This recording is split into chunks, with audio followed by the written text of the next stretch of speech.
We'll march dramatized to the nation, dramatized to the world, that hundreds and thousands of Negro citizens of Alabama, but particularly here in the Blight Belt area, denied the right to vote.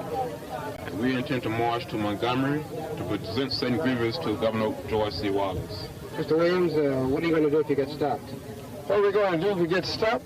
Well, we hope we won't get stopped. And if we get stopped, we're going to stand there and try to negotiate and talk them into letting us go ahead to Montgomery. We were so peaceful, so quiet, no one saying a word. We were beaten, tear gassed. Some of us was left bloody right here on this bridge.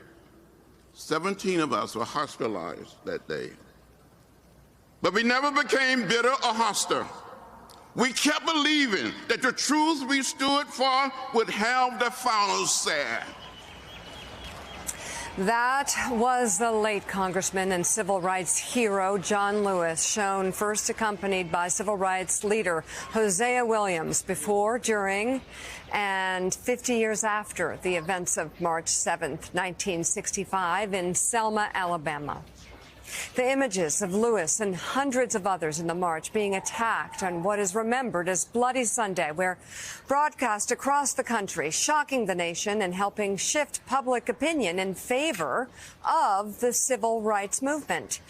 Let's bring in the president of the National Action Network and host of MSNBC's Politics Nation, Reverend Al Sharpton. He will be traveling to Selma tomorrow to commemorate the 60th anniversary of Bloody Sunday. But, Rev, today, where are we in the journey?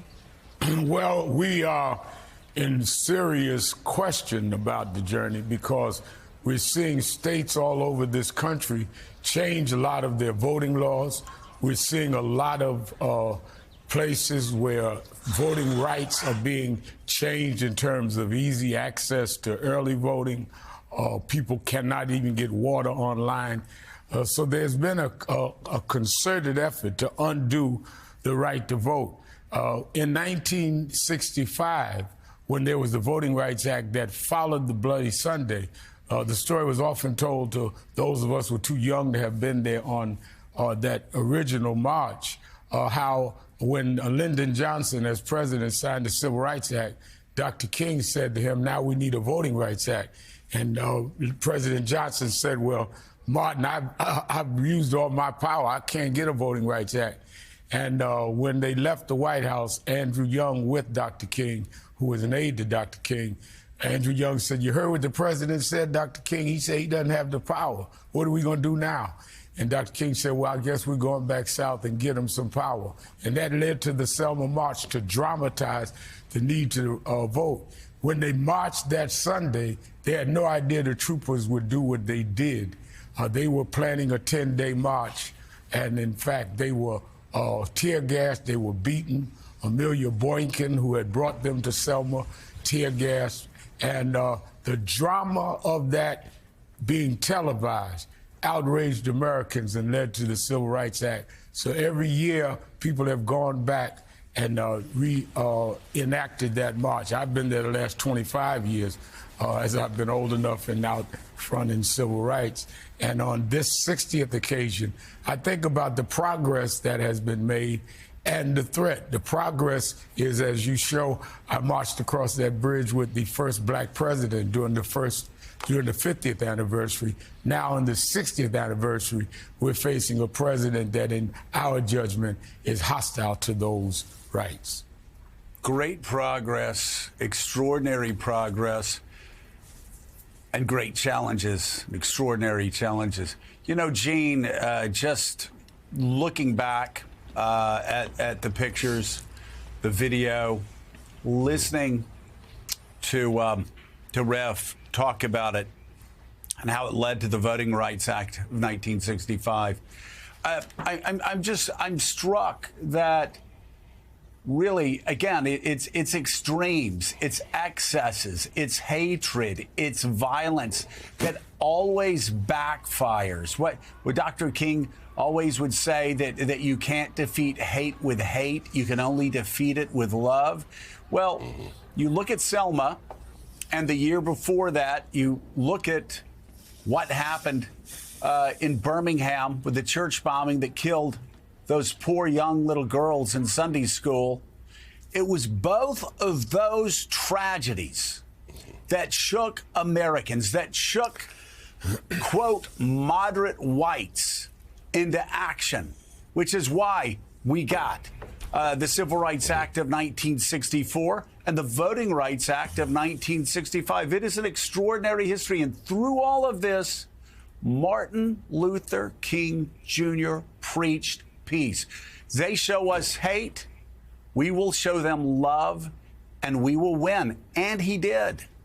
Yeah, I am in awe, and will always be in awe of the vision and the bravery that it took to march out across that bridge, knowing what was going to happen, and yet moving ahead in peace, in nonviolence, but insistently with great courage. It was just an amazing thing, a historic moment, and it shocked the conscience of the nation to see the beatings and the gassings and the terrible injuries being inflicted, John Lewis's head being cracked open. So my question to Rev,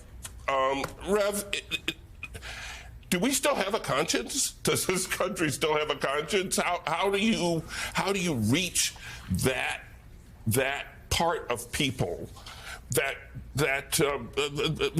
it's where their faith resides, it's where their inner self lives?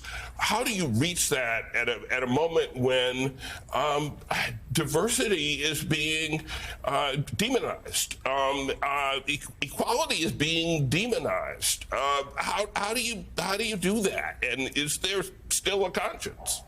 I think that's the test that we face. Every time there's been a step forward, there's always been the backlash. And I think that we did see conscience when George Floyd happened, just like the tragedy in Selma led to the Voting Rights Act, just like Birmingham bombing led to the Civil Rights Act. George Floyd brought us to another moment, and where a lot of the things that are being fought now, diversity, equity, and inclusion, and others were reaction to that tragedy.